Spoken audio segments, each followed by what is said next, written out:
प्रभो हर हर महादेव शिव शंभो धवलेश्वराय नमो नमः।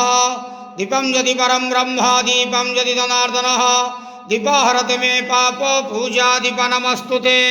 बाबा धवलेश्वर महाप्रभु संसार सुखी रखंतु। आज शुभ शुक्रवार रे समस्त श्रद्धालु भक्त मानंको आश्रीपद करंतु। समस्त श्रद्धालु भक्त मानंकर मनस्कामना पूर्ण करंतु। कर्म क्षेत्रोन्नति करंतु। ग्रहरिष्ठ मान खंडन करंतु। जगतर मंगल करंतु।